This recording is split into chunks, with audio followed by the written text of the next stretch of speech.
Yowza, yowza, yowza, and welcome to the 706 Motion Picture Review radio program. That's right, we're taking it back. We're going old-timey for this episode. This is a podcast where we take a look at a movie and decide whether it's one of the 706 greatest movies of all time. For the first time ever, ladies and germs, in the history of this podcast, we're doing a silent film, 1924, Harold Lloyd starring, Frank Newmeyer directed 1924 film Girl Shy, one of many sort of full-length, feature-length films, silent films that Harold Lloyd made. He's called the third genius. He's compared right up there, but maybe he's behind in some ways Charlie Chaplin and Buster Keaton. This is kind of from actually kind of his like late period of his career. May know him from Safety Last, right? He was hanging off the clock. It's kind of his most famous picture. But anyway, that's just what we're doing for today. But I want to introduce my co-hosts. Let me introduce myself first. I'm Connor.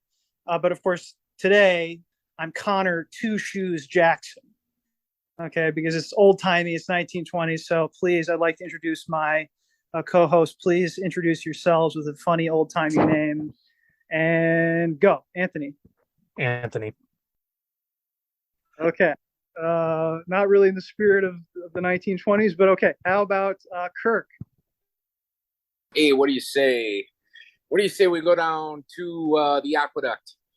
I got 4 pennies on the number 3 horse to place. Anyways, my name is Kirk, Culver City costumier, and I am a very, very happy individual to be here. I don't know what's up with Anthony out of his way, Adam's apple, and but he seems to have 2 jimmies in his shorts. But I'll pass it on to my other co-host, Tony, 2 inches. Go ahead, Tony. It's actually clown bones, Tony. Kirk, thank you very much. And this is an audio broadcast, obviously, but for those at home listening, I am on a unicycle that is rapidly approaching a banana peel. So we'll see what happens with that very soon. Nice. There's an element of silent film hijinks that Tony brings to the table as well. Thank you, Kirk, for going above and beyond with the 1920s patter. Guys, let's get into it. Let's talk about our first impressions of this movie. What do we make of this? Our first silent film that we've watched for the podcast. I want to hear, obviously, your impressions, but maybe preface it with a little bit about your relationship to silent movies. You ever watched a silent movie before? Are there any silent movies that you like? I think it may be interesting to talk about this since, I have a feeling we're not going to be watching many more silent movies for this podcast. I'd be curious to think about like how we can think about this in terms of like representing silent film or whether it does or does not. But all right, guys, let's begin. And how about we'll go in reverse order from what we did with the introductions. Let's go Tony first. What do you think of Girl Shy, Tony? So as far as my relationship with silent film, I watch exclusively silent films. The only sound films I've ever watched have been for this podcast. And I got to say, so far, not terribly impressed. I've seen a decent number of, I haven't seen as many silent films probably as Anthony or Connor has. I watched several in film school, and I've on my own time attempted to kind of delve into the canon, sort of an ongoing project of mine. And I've seen like a decent number of, I've seen most of like the big ones, most of like the really famous ones. Although of course, there's many, many, many more that I have not seen. And of course, as a historical note, the vast majority of silent films are lost forever to time. So no one has seen that many in the grand scheme of things. So this is at least what I tell myself. My favorite is probably The Passion of Joan of Arc. That's a pretty cool one that's aged very well. And I think in general, you'd be surprised at how well a lot of silent films have aged as soon as you kind of, just accept it and go with the flow. I think Ebert has a good quote or something about how they're more like dreamlike. There's something very dreamlike about silent films. And I think that I can vibe with them on kind of that wavelength of like they're more surreal, they're more heightened, they're more disconnected from my day-to-day experience. But as for Girl Shy, I thought it was pretty good. I liked it. I don't know if it's like one of my favorites or anything, but it was definitely fun. I could definitely see like the sources of amusement in it. I loved the reveal of his book when it says how the secret to making love. The cut to that when we see he's going away from the dance and like what he's working on. That was great. And his little fantasies with the vampire and the flapper were great. Just like those little touches, which are very funny. And as silly as some of the details seem now, like I think that the general concept has aged pretty well, or like some of the gags have aged pretty well. Like when he's on the train with the dog and he's yapping along with the dog to cover for him. I feel like that's something you could see in a modern movie. Like that's something I could imagine like Steve Martin doing in the 80s or something, or something that like is not that divorced from things you see today, that's in kind of the wackier vein. And I thought the whole climax with the stunts and the chase, which I feel like was the kind of the reason the movie was made. This is what people were going to the theater expecting to see from Harold Lloyd, and were because I haven't seen Safety Last, but I understand he's known for kind of wacky stunts in the same way that Buster Keaton is, and kind of pushing the limits of what you can do when it's all real, it's all unsimulated, so to speak. And yeah, so that did not disappoint. And I think too, like another thing that's kind of cool about silent movies, as you can see them kind of trying to like figure out what movies are and how they work, and like what can we do with this new medium, like what can we do with movies that we couldn't do with a play. And I think that's why a car chase is like such a stereotypical like action scene. Like the chase scene is like the one of the classic like archetypal scenes in cinema, the chase scene, and cutting back and forth between two perspectives, because that's something you can't do in any other art form. Obviously there are chase scenes in literature and so forth, but just the idea of being able to cut back and forth and being able to have this feeling of motion, the feeling of propulsion.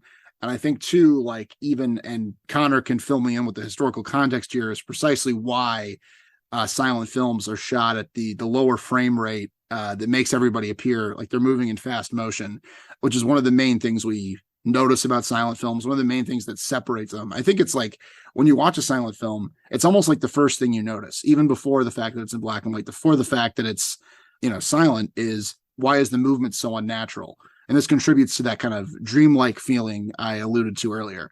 But they're shooting it at a lower frame rate. Now, I don't know the historical reason for that, and maybe Connor Anthony can fill me in there. But I think it's part of that feeling of just the motion and the sense of propulsion and the sense of just wacky fun, I guess. But it pretty much worked for me. Again, like, I mean, I've seen, a number of other films in this vein. I've seen a number of like Chaplin movies, and I probably enjoyed those more. I don't know, but I think that this is a very solid entry in this kind of genre for this time. And I think it's a good, like, if someone's never seen silent movies, I think this is like a decent like entry point. I think it's a pretty good entry point. So I liked it. Yeah, Tony, that was kind of the spirit in which I picked it. I remember now that I totally forgot to like talk about the plot of the movie. If it doesn't become clear, I'll sort of it's a very brief summary. There's not much really to say, but I just want to address the idea like this relationship to Harold Lloyd's other work. And yeah, like definitely this is like a stunt light. Like this is not a very stunt heavy movie, although he was known, kind of his persona that he plays in this movie, so-called Glasses, right? I think, or Glass. I know it's kind of the name of the character, AKA Harold. Right, that he kind of plays in every movie, in different roles and in different situations. But obviously, one thing he's known for is kind of his like mugging and sort of playing a character that feels somehow like an everyman is sort of how it's presented. But that's often in the way of like he has kind of anxious, or he's put off, or he's he kind of reacts in a sort of more normal way. He's like a boy next door kind of character, and that obviously is here too. Again, more kind of psychological. It's kind of one thing he's kind of known for. Compared to his contemporaries. But okay, now I want to hear from Kirk. Yeah, wow. Well, I would say my favorite silent film of all time was when I got extremely high on edibles and watched Half Baked, and I didn't realize the TV was muted for about a half hour. But this is like right behind that. No, in all seriousness, I've never seen a silent film before. I feel so virginal. I feel so unfit for this podcast. I guess I'm just here for some offbeat humor, but I certainly appreciate the opportunity to be exposed to this new genre for me, or not genre, this new method of crafting cinematic experience. It's quite interesting. The film itself, it's kind of loose on plot, right? You have a general idea of where the film's going. And I think, like, from the beginning, my expectations were quite low because I guess naturally, as somebody who's never been exposed to a silent film or has never sought it out, I guess more accurately, you feel like just less information is going to be able to be conveyed, less nuance, less emotional expression. I guess I kind of took for granted the fact that, there would be a score that would accompany the film, which I guess in a way facilitates the emotional beats throughout, kind of informs the audience of how to feel, what to expect. I really did appreciate this film for what it was. I think there are times when you're watching a film that's nearly 100 years old where you can't help but excuse certain things and applaud other things, right? Rarely did I find myself punishing the film for its age, right? Like if there were certain cuts, which, happened quite often, that were like mid-shot, I would say, oh, well, for logistical reasons, they had to cut there. But also towards the end, specifically, I was like, in that streetcar scene where the character, what's his name? Harold Meadows. He's going to crash a wedding. He has some well-to-do bridesmaid that he's chasing after. I don't know. I don't know how to describe the plot quite accurately. He's kind of like a fumbling idiot who fantasizes about his prowess with women, yet he's rather awkward. He stutters constantly. So he finds one woman who, I guess, it's the least believable part of the movie, but she finds him endearing in one reason or another. I think it's maybe has to do with him saving her dog, but I don't think we're really meant to dive into that too much. Either way, so he's in this chase scene and he's going from one mode of transportation to another to break up a wedding and to get the girl. And some of those shots, I mean, you wonder like what the safety standards were, like what the OSHA standards were on this film. I don't even know if OSHA existed. I'm sure it probably was in its infancy if it did, and I'm guessing it didn't. As an aside, this film, I feel kind of bad for some of the animals. Dog, turtle, horse, chicken, and I'm sure I'm forgetting some other species. I mean, they were all the horse at the end. It fell over in the middle of the street while it was in full gallop, and then the turtle. You got Lloyd sitting on the turtle as it swims away into. And some of the viewers who haven't seen the film are like, "What the fuck are you talking about?" It's just random associations right now. But regardless, Trick photography. No turtles were harmed. It's a sea turtle for some reason in the middle of Los Angeles or surrounding countryside or whatever. It's very funny. It's just a weird random visual gag. Here's what I'll say. I'll wrap up by saying this. One, it felt much more like a different type of medium. It felt more like a dance than it did a film for me. I don't know. You could feel the momentum. You could feel it in a much smoother, more direct one-to-one experience than you feel in most films. It wasn't as choppy, though the second act felt a little choppy at times. And then the other thing I'll say is I was just quite intrigued by the scenery, by where it was filmed. There's that iconic tunnel that I'm sure has a name that I'm forgetting that's been in so many movies. It's within the 30-mile zone. And it's just interesting to see Southern California and kind of, at least the Los Angeles area in its relative infancy or coming into its own, I guess. It kind of provokes me to read more about, at this point in time, the rather infantile film industry, or maybe it was thriving, I'm not sure. Once again, my ignorance is showing. Either way, I enjoyed the film. I enjoyed the physicality of it, the kinesthetic elements. I love the score. Light on plot, but enjoyable, kind of heartfelt and succinct. Thank you, Kirk. I knew I'd get you with the architecture. And now for Anthony. Yes. Okay, so one, let me just answer Tony's unless you were to get to this, Connor. I think if I remember right, I could be wrong, is the advent of 24 frames per second in film comes really with sound technology. Because anything less than 24 frames per second actually was harder for audio files to keep up, or audio recordings. Anything less, as they try to match things up, seemed to waver or slow or ruin the tape. Before that, also, I think until 1920, most film projectors were still hand cranked. So they used to do 16 to make it easier for people to play it. But it's to this day why, if you ever look at like old runtimes, things are like all over the place. And they actually used to measure runtimes with the film reel itself, the individual cells, as opposed to an hour and a half, hour or 20 minutes, whatever it is. It's another reason why silent films generally are shorter. But as for that 16 frames per second, it's interesting because I actually feel like watching Girl Shy, things do feel slow. Things do feel different, not just dreamlike, but also I think it feels like I'm coming off like the rush of like where modern technology and modern films just seem so fast in comparison. It does take a different mode of attention. That's kind of hard, honestly. And watching Girl Shy, it's kind of interesting that Connor picked a non-traditionally major one of the films. I guess I think usually the introduction would be a City Lights, a Modern Times, Chaplin, or a Buster Keaton like Sherlock Jr., or The Great Train Robbery. Even, this is not something that was necessarily on my radar. The only one of his I've seen was Safety Last in a class once, and even that was broken up into pieces over days, so I don't know the full experience. As for watching this, I think I kind of echo what Tony and Kirk were saying.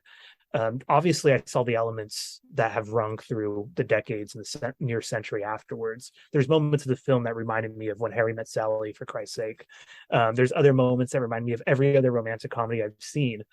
So I think we see a kind of archetype here. I think we also see, based on what Kirk was saying, this kind of early LA and this early automobile and transportative culture, a kind of echo of like almost like the Great Gatsby that's to come in that like chase, the robbing of cars, the bootleggers that we get glimpses of. It's so fascinating.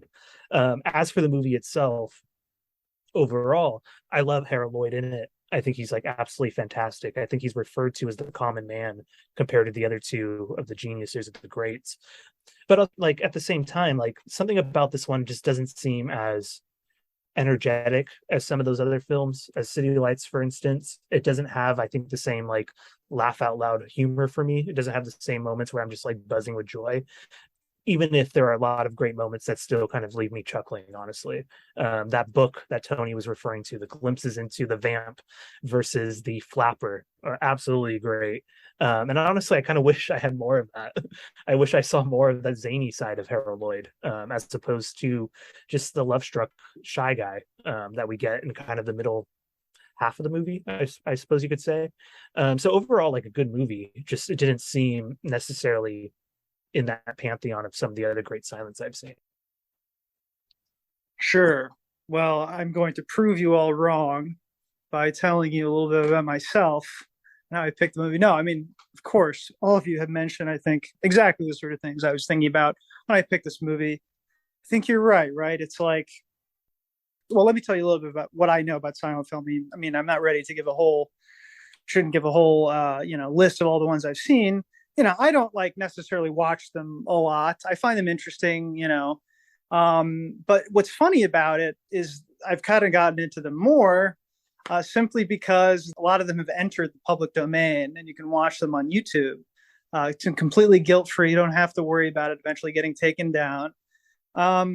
So that's sort of how I discovered this movie, in fact. And in addition to that, right, I've also seen movies in the context of like film classes, and me, like I'm interested in history and always curious about the past. And so I think our freshman year of college I watched, or tried to get you to watch, Tony, you didn't come, Modern Times. I love that movie. I love Charlie Chaplin. And of course, when you first watch those movies, those Chaplin movies, you're struck by their timelessness because, they often lean almost entirely on the visual and on visual comedy. And, I think that's part of the reason why they survive so well is that tradition is kind of extinct. Like there's something about it that because it doesn't exist anymore, there's a novelty still to watching Chaplin. And of course, Chaplin is like a genius in like many ways. And like, he's a great writer and did the music. And, there's all kinds of things that are good about him, not just that visual comedy. And he's also influential as well. Buster Keaton, same way. But notice like the kinds of movies that tend to get presented in the context of silent film or introduction to silent film or introduction to history of film, right? You typically get movies like Murnau's Nosferatu. You get Joan of Arc, the director of which I forget. You get these kind of like art films, especially from like continental Europe. You also get Buster Keaton, of course. You get the Hollywood figures as well. But you tend to get these things that, these are kind of classics that were sort of revered and kind of became to be like canonized kind of in, I think, like the 40s and 50s, I think is kind of when this kind of retrospective movement happened of cataloging the great films and the greatest films. And you'd be surprised the movies that were considered the greatest films of all time, into the 40s and 50s. A lot of them are from the 1920s, because it was kind of this era of like great experimentation. And for people who took film very seriously, they still look back to these films as being unique, often because, like Tony mentioned about like Joan of Arc or other movies, like they strike you by like how close they are kind of to the beginning, the fact that they're figuring film out, the fact that they're not relying on conventions.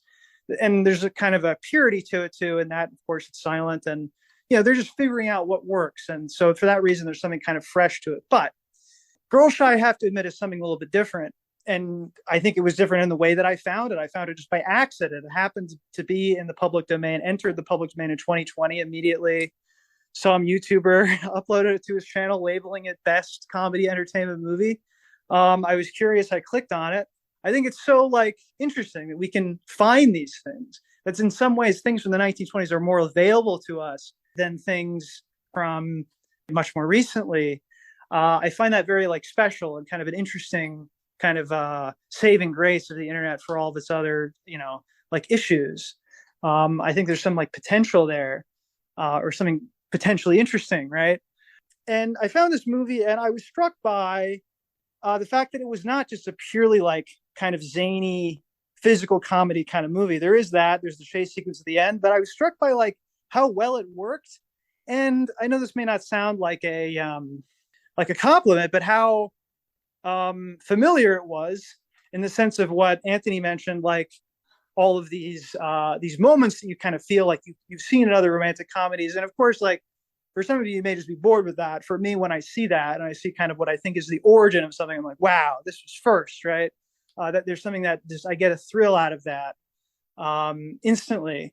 But what I really, really love about this movie, what I find it unique, or I picked it basically because I think it represents the kind of mainstream tradition of film, and in some ways, it's more decisive for the mainstream tradition of film than those other classics like Nosferatu or Potemkin, but certainly not as recognized.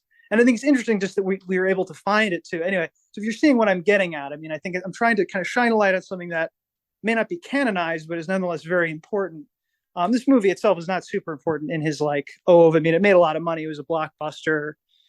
People liked it, but it wasn't, no one was like going out of their way to like say this is like the ultimate classic of Harold Lloyd. But what I love about it is, I don't know. It speaks to me. Maybe the Girl Shy theme speaks to me, I guess. But no, what I mean by that is like, it kind of hooked me in with this whole idea that he's like, this plot of the story is that he's afraid of women, but he kind of fantasizes about, as Kirk said, like seducing them. He writes this kind of like pickup artist manual in a very uniquely 1920s way, like The Secret of Making Love, it's called, Making Love meant something else at the time. And he talks about, how he can seduce different types of women, right? This kind of fascinating thing. He's pretending, right? Out of his own kind of like isolation and fear of women, he creates this image, right, of women that he also kind of, it's said explicitly that he kind of dislikes women at the same time. So it's like out of kind of like fear and like distance. And there's interesting kind of like psychology to this character that still is kind of familiar. And maybe I've missed the boat by a little bit, but obviously this was a huge thing in more recent times, this question of like, red pilled like pickup artists, right? Who kind of were in some ways like on the internet were kind of like a kind of a forerunner of kind of the Trump-esque, kind of anti-woke thing. So they got a lot of attention. But I find it interesting that here it appears obviously in a very different context, similar ideas, but obviously in a completely different spirit, right? The movie doesn't seem to really take him to task for this at all. But it's funny, right? It also laughs at him. And I just thought that the kind of emotional core of the story, sure, I don't really get why the character falls in love with him, aside from saving the dog. But those moments, like, for instance, finding the Cracker Jacks, or he randomly finds the Cracker Jacks, gives them to her. It's kind of a meaningless act at first, but it becomes special to her, right? And he keeps the dog biscuits, of which he ate in a scene. And when they really fall in love is when they meet again, right? In a completely unbelievable way. They somehow manage to find each other again, quite randomly, like on a bridge. They like, Dravina like falls off a bridge and then like wafts over like on a raft and then falls into the canoe where Harold Lloyd is. And what they fall in love with each other for is the fact that each of them has the other's little token, right? That you have the Cracker Jack box and I have the dog biscuits. I don't know. There's something like very cute about that, and it's really like moving to me. So like, there's an element of it that really speaks to me, that I was surprised by, right? Because like it's hard to get that out of a silent movie. Usually, I just like the funny stuff and the banana peel kind of stuff. But this was a movie that kind of like affected me emotionally, including like up until the climax, that chase sequence, that race, and that's kind of why I'm interested in it. But I don't know if you guys have any thoughts. I've said a bunch of things. I don't want to hog the spotlight here. Is this film single-handedly responsible for incel culture? And if so, how do we get it banned? Yeah, I mean, he learns his lesson. I mean, I guess he shouldn't get the girls, certainly. And maybe it's unrealistic that he does, this kind of guy does in the end, right? Or that he does fall in love and have a kind of more normative relationship. But yeah, I mean, there's something, but I like what I like about it is kind of that it doesn't have this kind of like political baggage that it does in our world. But nevertheless, it's funny because it reminds us a little bit of like the kinds of things, and anyway. Yeah, it kind of can swim in its own innocence in that way. I just wanted to bring up one particular instance of like a gag or a setup that I thought was so ingenious, and it just exemplifies the creativity on display that you just don't see in film very much, where he's chasing after a train, a scarf blows onto his face, the train reaches a junction and veers left. He continues running straight while his vision is obstructed, straight onto the straight track.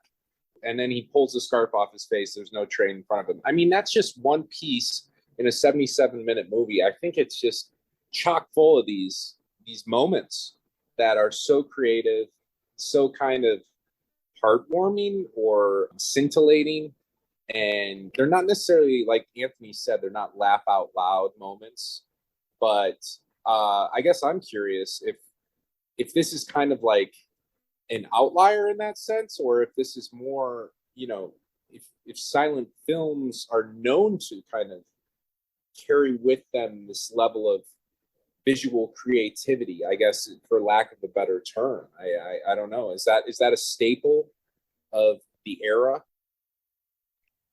I would say good ones, yeah. And I mean, like obviously there's lots of like these visual gags which are like classic, like they were kind of de rigueur in movies of this time. But of course, I just think the way that Newmeyer, I guess, is the director. There's another director too. I'll just say Harold Lloyd. He was the producer. Obviously the whole thing was kind of his show. But there's a cinematographer as well. I know his name I'm forgetting. Obviously, this is a collaborative effort, so I shouldn't just leave it to Lloyd. But the way, yeah, there's kind of like the use of these visual gags, playing with audience expectation, thinking from the perspective of the audience. For instance, the gag where like he sits down on a chair that obviously he should be able to see is like out of order. This chair, like the chair is like broken, so he just like falls down immediately, but like we can't see it. Anyway, that's like, so he falls into the kids like kind of from our perspective. He's kind of seeing as if he's from our perspective. It's kind of a weird kind of meta thing, but they have fun with stuff like that. Obviously, I think it's not like every silent movie. I think this is just a particularly good example. But I get to get back to my point. Like I feel like it kind of marries it with story a bit more than other movies. But yeah, Anthony. Well, we should be careful. I mean, don't understate Harold Lloyd's involvement. And for Kirk, I mean, we're talking about one of the three people, along with Keaton and Chaplin, that were considered geniuses. Not only were they their own stuntmen, they were coming up with like a good portion of these jokes. They were special effects practitioners, technicians, inventing like the whole language around this to make it work. And so some of these visual gags are all like coming from Lloyd's mind, just as some of the other great silent ones that we tend to remember, whether they were successful or not at the time, are coming from the minds of really like single or like two or three people, which is really kind of a fascinating part of this history. But I have actually a pretty interesting anecdote, I think, for Kirk as well. So this goes back to why we don't remember Harold Lloyd as much. Part of that has to do with his own like responsibility in this, is that apparently he owned the copyright to most of his films and was very strict about how they were shown. In fact, he wanted them to be accompanied by an organist. Most people did not have organs players, so he would say no. And so while Chaplin and Keaton were especially good at like telling everybody to play their films and had longer, of course, success financially at the box office and were able to last a little bit longer, Harold Lloyd kind of fell to the wayside. The other part of that is something I learned back in January when I went to LA with Shay. So Charlie Chaplin's studio, very successful, was eventually bought over by the Jim Henson Company. To this day, it still largely stands. The structure has been redone, replaced, but you could drive by it and still see evidence of Chaplin's touch. In fact, there's a great Kermit the Frog outside with a Charlie Chaplin hat. Buster Keaton's studio, again, has been paved over, redone, but still acknowledged as Buster Keaton's studio. There's a great plaque. It's now a cinema production and rental company. But then this past January, when I was driving with Shay, we were on Santa Monica Boulevard, and we happened to be at what is the most famous Church of Latter-day Saint church in LA, right on Santa Monica Boulevard in what is that, the Westwood District. And you look up the history of this. This church was actually built on what was Harold Lloyd's studio when he sold the land in the 30s. And so we have no evidence of him in LA at all. It's all gone. And then, of course, he took his films elsewhere and kind of hit with them for the decades after. So just a random LA fact for Kirk. But final point, I love the scene when they're talking about buying the book, or they're talking about the book, and everyone in the crowd in this publishing house is just laughing. All these girls are just in uproar about it. And this like boss is just like, why would we sell this, or why would we publish this trash? And someone's just like, well, shouldn't the whole world enjoy it? And then everything comes to like save the day. And it's just like this moment where like this trashy kind of romance book, or whatever you want to call it, just could find the light of day based on this. Just makes me laugh. It makes me smile when I think back about it. So just random stuff. It's an ironic. They publish it ironically. It's red, and they publish it as it was originally The Secret of Making Love. Now it's The Boobs Diary is the name of the book. I love that scene. And for the audience, he gets a $3,000 advance, which in today's money, I looked it up, is about $50,000. So pretty nice chunk of change for a boobs Diary. I'll also point Jonathan out Franzen. That's what Jonathan Franzen got exactly for his latest. But I also, just to add on to kind of what they were saying about Harold Lloyd's involvement, despite not being the director. I mean, at this time, the idea that the director was like the auteur theory, and the idea that the director was like the artist behind the film, was not a prevailing view. The director was just someone kind of doing a job. It was seen as more of like a collaborative thing, or they would have thought of this as a Harold Lloyd film at the time. For sure. Just want to acknowledge on the one hand, like, reading into their own propaganda, right, that it's all their show. right? But definitely at the time, you would just refer to it as a Harold Lloyd film, and that was typical also for, well into like the golden age of Hollywood. You just refer to movies as, by their stars, more than anything. The idea of the director's kind of a behind the scenes kind of figure, until much later, that the director kind of takes on the role of like the auteur. But I'd like to ask you guys one question, and then we'll think about this question, and then we'll wrap it up. Were there moments in this movie that, I'm sure there's lots of moments where you're amused, you're like, haha, it's from the past, it's funny, but is there a moment that felt like you noticed that it kind of transcended that it spoke to you on a deeper level, or, whether it could be a laugh thing, but especially like on a more like sentimental note? Were there moments that, sort of stood out to you, like anyone's like that? Well, I like the one scene. I liked what you said about seeing kind of the origins of some of these like romantic comedy tropes that are with us too today. For example, like, then the train, when they're meeting, the like meet cute like trope, which we see in like every movie like this. And I don't know if this is literally the first one, but it was cool to see and be like, oh my God, there's this. But I think one thing I noticed is that there's kind of a cliche in romantic comedy where you need tension in the third act, or you need a source of drama, basically. So you have to threaten the relationship that you built up in some way. So stereotypically, the woman walks in on the man with another woman in a compromising position, but it's a misunderstanding or whatever. And in this film, it's all him completely gratuitously breaking her heart by basically saying, oh, I do this with every woman, you're a fool, I tricked you, and then buying the what was it, Cracker Jacks for another woman right in front of her, to scare her off. And it basically said it wouldn't be fair to allow her to still care, and it's basically implied that he feels guilt for having lied to her, so he has to kind of push her away. An emotional, it's kind of a perceptive and true thing, because that moment in so many romantic comedies feels so forced. It feels so obviously the screenwriter putting his or her thumb on the scale to kind of generate tension or drama. But here, and there's a little bit, it's a little contrived, sure, but there's also kind of an emotional truth to it, of like pushing the person away that you care about because you feel like you don't deserve them. And the idea of like, oh, I've presented this false image of myself to attract the person, and I can never live up to that image. And I think that's a very relevant, idea. That's something that people can still relate to now. And I thought that it was amazing to see this handle that movie, that cliched note, but to see like the true, like the emotional truth in it. And it's not something the movie makes like a big deal about. It's like a quick little thing, but I think impressed me. Yeah, I love that moment too. Yeah, Anthony. Yeah, I think in terms of transcending, let's see, there's a part I think Kirk referred to in the beginning, and it happens when he's talking to the same girl, at this like kind of pond scene, and he sits on that turtle and he's trying to talk to her, looking like every NYU boy from 2014, but he's trying to talk to her, and the turtle or whatever he's sitting on starts to pull further and further away, which is just like a basic visual gag, but also a great visual metaphor, for trying to connect, for trying to, break through. And even if it is, him describing his book, there's something very just sweet about the two of them kind of sitting there in this tranquil area of LA that no longer exists, or a tranquil area of California. Which is like a very beautiful, simplistic moment that so many things try to replicate it and don't.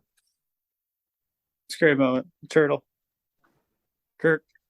Connor, I have to say, I can appreciate your attempt at eliciting some positive affection towards the film. It's a classic staple of motivational interviewing. You're trying to manipulate us into voting yes.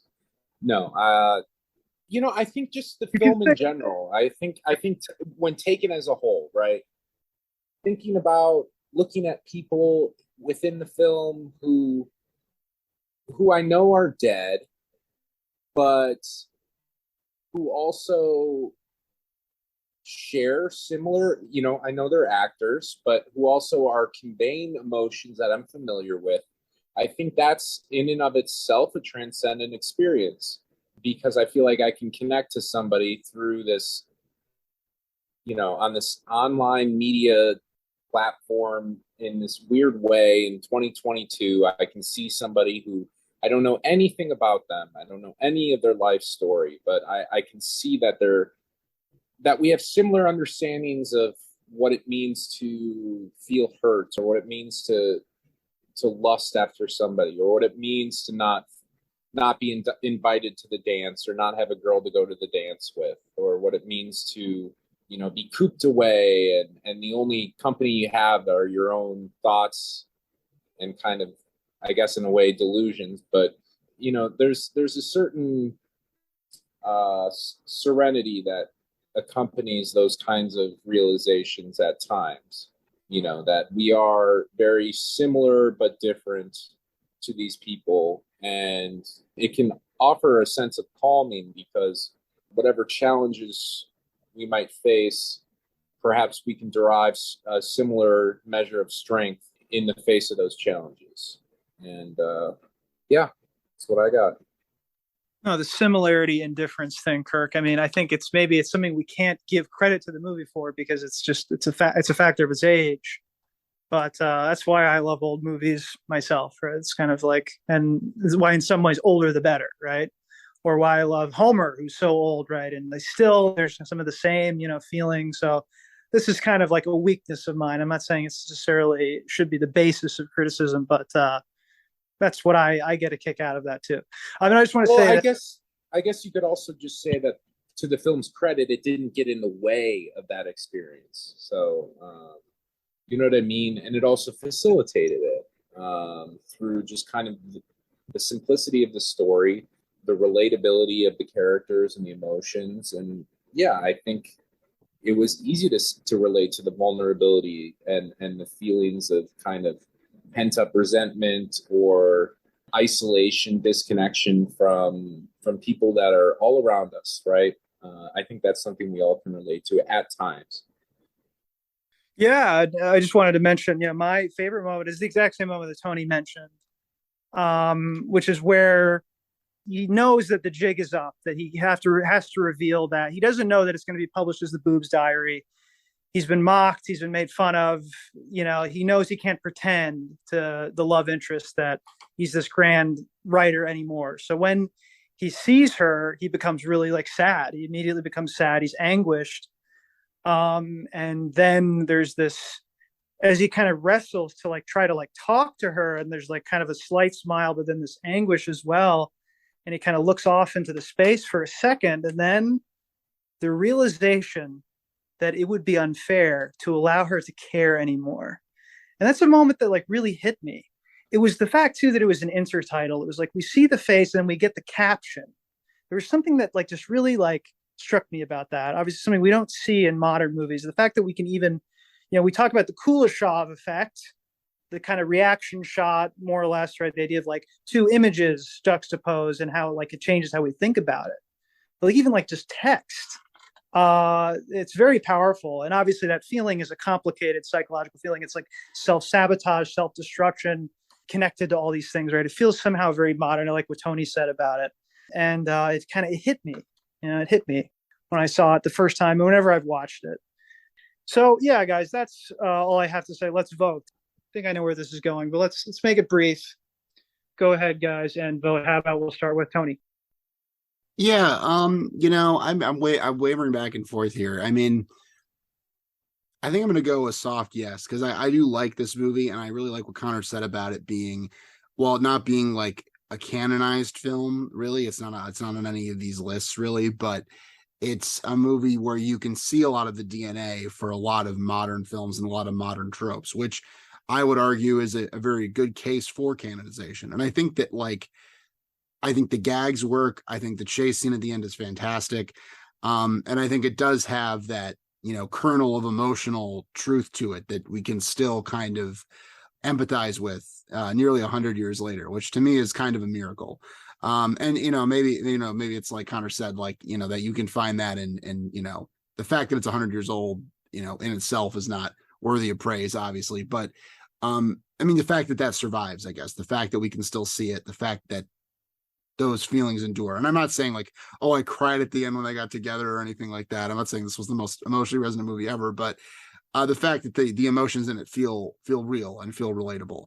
And we have those chuckles of recognition as we watch, or even just like at the beginning when the women are entering the tailor shop and he's bumbling around and stuttering. I mean, like, that's, come on, who has not had that exact experience? And just there's something I think very almost cathartic about seeing it in this context. So I'm gonna a soft, it's more of a chub yes. It's a soft yes that's slowly swelling as I speak. So Nice. Half-mast. That's good. Okay. How about okay, let's go Kirk next. Yeah, this is first of all, this was a great episode of You Three Teach Kirk movies. I really appreciate the edification. Just kidding. Really not an episode that would be considered my strong suit, but hope I added at least something. And I would say, it's so hard for me to judge because I don't really have a baseline, right? But given that I don't know when we're going to come back to a silent film, and the fact that I have a soft spot for these types of stories, someone who at one point in time didn't feel that he could relate to women and all that, so some over identification perhaps, but and then I just thought it was so clever throughout some of the gags. So I would say yes. Good score too, kind of a sweeping orchestral score. So I'll give it a yes. Somewhat hesitant because, like, if I were to watch 20 silent films, where would this one rank? But maybe all 20 would deserve to be in, right? Like, it's it's definitely a part of film history. So I will give it a yes with no kind of apprehension, I guess, moving forward. Yeah, hard to tell, Kirk, but I would say that it definitely. Well, we haven't finished voting yet. I won't say anything, but thank you, Kirk. Anthony, go ahead. What do you have to say for yourself? Well, regardless of what order we would have went in, I think much of my thoughts and much of my vote would have echoed what Tony said up until his description of his soft yes and its changiness.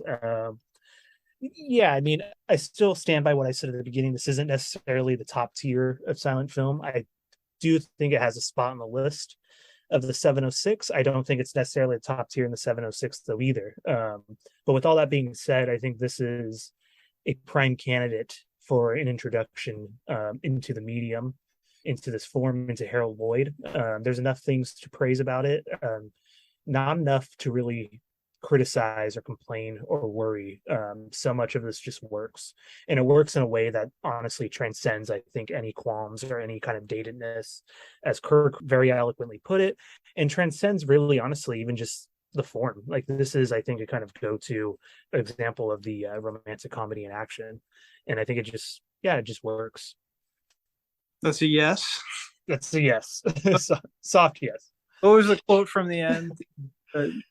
I have to blow a whistle to make you say yes. Anyway. But thank you guys. I feel warm and fuzzy that you sort of got what I was getting at, with this kind of movie, and it did work, and it did kind of speak to you on some level, and the door's open for more silent films, and then we can get the canonical, talking the Caligaris, talking the Metropolis, talking all these like 4-hour long silent films with huge booming scores, and I can't wait. That concludes our the review portion. Now let's get to the suggestion portion. You guys pick a movie, each presents one, has to be from different decades, and I get to choose which one we should watch for next time. The first question is, who went least recently? It's me. I've been on a losing streak since the post-Tenet years. You have the jus primi. Okay, I'll go first, and I'll have Kirk go second and Tony go last. I want to claim my decade. Go ahead, Anthony. All right, so this is tough. So I think after I introduced Connor to Kiss Me Deadly not too long ago, I was very excited. I want to introduce him to another noir. At the same time, I got to appeal to a number of his different senses to try to put my best foot forward. So I'm nominating one of the greatest noirs of all time. It's from 1988. It's called Who Framed Roger Rabbit, and it stars one of the greats, Bob Hoskins. For those who don't know, it's a film in which Bob Hoskins plays a PI, private detective, who is called in to investigate a sort of adulterous affair with Jessica Rabbit when, of course, a murder happens. And the movie kicks off from there. It, of course, features live action mixed in with animated cartoons in a brilliant kind of integrated way. It becomes sort of this interesting investigation for someone like Kirk into LA, into LA's potential as a public transportative empire and the kind of things that happen to deny us the public transportation in that city that gave us modern day freeways. And I have a reason for this, and I want to talk about it with Kirk as well. But I think Connor and Tony would really get into this. So, Who Framed Roger Rabbit? Very interesting. Very interesting. Anthony, I already forgot who's next. Is it Kirk? Yes. Yes. Yeah. Kirk. And for this film, I'm going to nominate my favorite film of all time, 1912, Me Cinematographisches Gogo Operatora, or The Cameraman's Revenge. No, just kidding. Haven't seen it. It is number 100 on the one. I have seen that one. It's a stop motion film made with bugs, actual bug carcasses. Anyway, we can't get into it right now. Oh, okay. But all jokes aside, I appreciate Anthony wanting to lure me in with some more LA, but I'm taking the red eye from LAX to JFK because I have a meeting with Dustin Hoffman in The Marathon Man. It's kind of a fun little thriller from the 70s. So, yeah, good on the decade. This one stuck with me. I saw it like 8 years ago, I think. I don't know, just some of the visuals, just that vibe. It's got like that Serpico era, Warriors, late 70s. New York is like its own. What did Agatha Christie say about like, why would you set a detective story in New York? New York is its own detective story. I don't even know how that applies to what I'm saying right now. Just the idea that New York itself is a character, right? It's its own enigma. And in this instance, it involves chasing down rogue Nazi doctors or spies in search of diamonds and lots of fun shenanigans. I guess my big selling point's got one of the best torture scenes you'll see, one of the most visceral, disgusting torture scenes you'll see in film. That's at least a major release, and that's my choice. Excellent, Kirk. Now, Tony. Well, Kirk, to one up you, my pick is Slaughtered Vomit Dolls, which is only I'm having some difficulty. So, Kirk, you're 70s, Anthony, you're 80s, correct? Okay. I know Connor's seen this one and it hasn't been that long, so I'm hesitant to bring it up, but it is a good one. It's what my heart's calling for. So this is by Ryosuke Hamaguchi, Japanese director who's kind of hot right now. He did Drive My Car, which was a big smash last year, and Drive My Car is very good. But I'm not pitching Drive My Car. I'm pitching the other film that he put out last year. He had 2 movies last year called Wheel of Fortune and Fantasy. This is an anthology film with 3 disconnected stories that involve characters and kind of their shifting dynamics and relationships. This guy, I find his style incredibly unique and incredibly beguiling. I think he's such a cool new voice. And I love the feelings I get from his movies, the feelings that I don't really get from any other director. And I thought that this movie really is a great showcase of his talents. My favorite of the ones I've seen might be Happy Hour, but that is 5 hours long, which I would recommend, but I'm not gonna make you guys watch that. So watch it on your own time or over a couple days, which is what I did. So yeah, so that is my pitch. Very nice, Tony. Okay. Now, so hard to decide. It's so hard. I don't know where to turn. Guys, please engage in some rebuttals. Why should I pick your movie over the others? Let's start with Anthony. Yeah, I haven't seen Tony's, but I did watch Asako 1 and 2 some months ago, another of his, and I remember really liking it. So, that could be interesting. Wheel of Fortune Fantasy. It's on my list. It's up there. Kirk's film, I have to say, is it's been a long time since I've seen it, and since then I've hated The Dentist. Can't go back. So I don't know if I need that again in my life. Who Framed Roger Rabbit? It's an unconventional choice, I feel like, for this podcast or for the group. It's different at the same time. I think, the kind of introduction to Noir that we've had, the Noir that we've seen in our own lives, make this film kind of an interesting choice. To borrow a phrase from Tony, it's a film about films. And I think it worked really well in a kind of format. I don't know how many of you have seen it or when the last time you've seen it, but I think it just holds up really well. I think it works as a parody. I think it works as a really strong social critique of land and development. It is, of course, for those who don't know, the hidden sequel to Chinatown, the great 70s film with Jack Nicholson.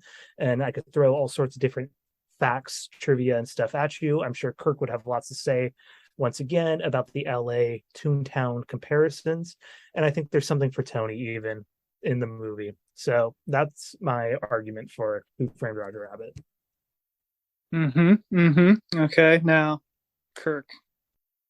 Yeah, I've seen neither of these movies. Actually, I think I saw like 10 minutes of Who Framed Roger Rabbit, and I was a kid, and I thought it was a kid's film, and it was like kind of, but not really. And so then I became disinterested and probably turned on Franklin or something, Nick Jr.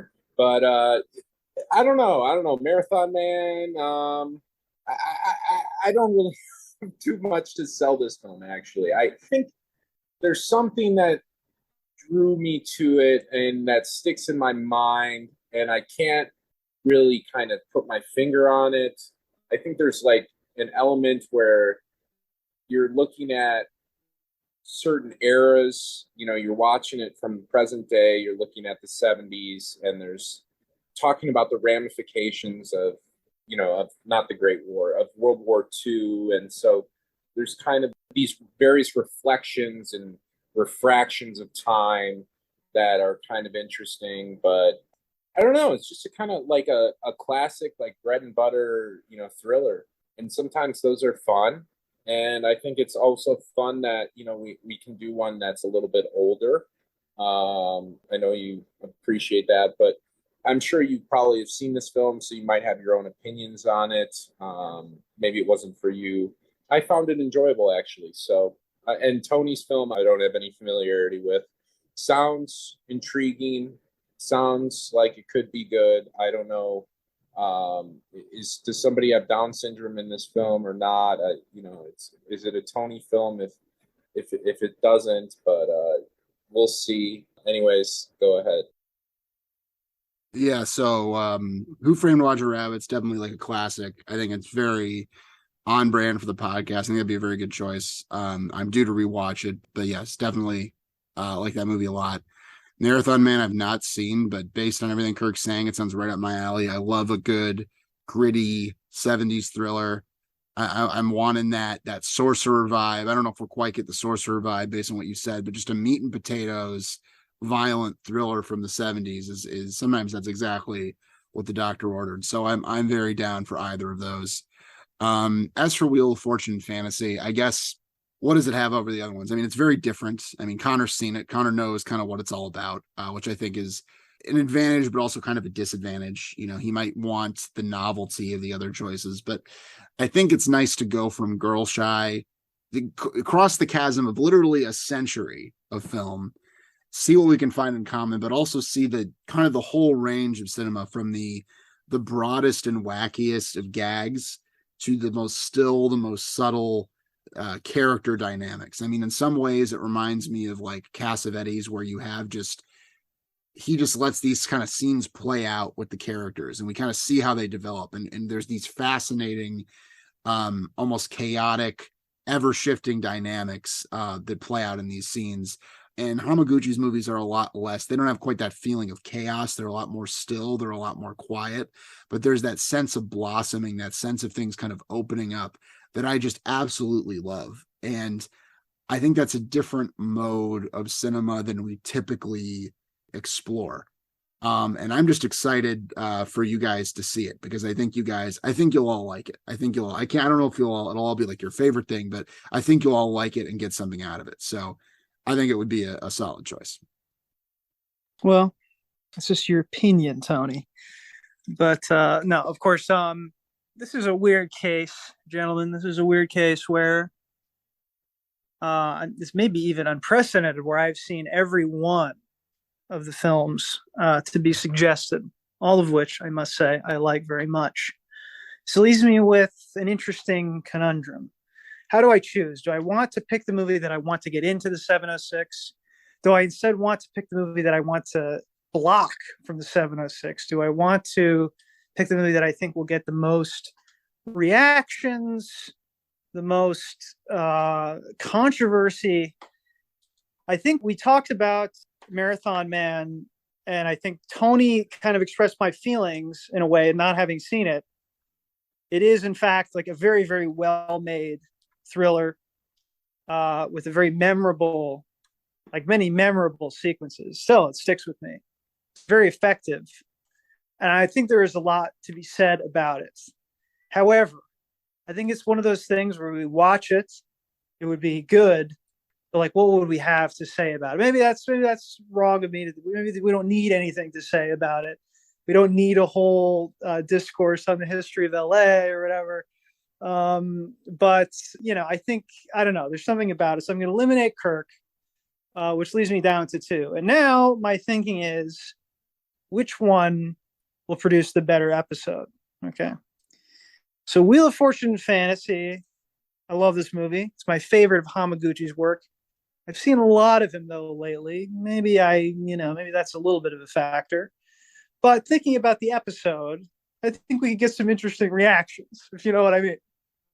And I think it would all be a nutritious, an educational encounter for us all. And I mean that honestly in a good way. I think it would be very interesting for us to watch this movie. However, Who Framed Roger Rabbit, in some ways, is kind of that middle of the road. It's got everything. It's got something for everybody. We'll like it, but will we have much to talk about or dispute aside from getting into the nitty gritty of who the cartoons represent or which race of people or whatever? I think we can. I think we can in a sense, or can we? I don't know. So I'm honestly, I'm quite stuck between these two. We'll find out after these messages. This has been sponsored by Protecto. Anyway, I should do like a fake radio ad. Anyway, I'm going to go with Who Framed Roger Rabbit. It is kind of the safer choice. It's the less interesting choice. Wheel of Fortune and Fantasy is a very interesting movie, and I think is my favorite of Hamaguchi. So I'd hope that Tony, you would recommend it again. But I have to say, Who Framed Roger Rabbit kind of just makes sense for me, makes sense for the podcast. It's the one I've seen, I think, least recently. And it continues to have a fascination for me on many levels. Notice, too, of course, Anthony didn't even mention the fact of the animation, right? Which it's very unique for, and maybe it represents kind of an end of an era. There's a lot we could talk about, and I think there's a lot to say about it. The question will be, who's going to throw down? Who's going to throw down and make this into a bloodbath? We'll see. But I'll go with Who Framed Roger Rabbit. That'll be our one for next time. That'll be our movie for next time. And now, signing off now from the 706 radio program headquarters. Anthony, take it away. I can't wait to hear the Connor post-colonial Middle Eastern critique of Who Framed Roger Rabbit. But I always until knew then, you were a furry, Connor. I'll have what she's having.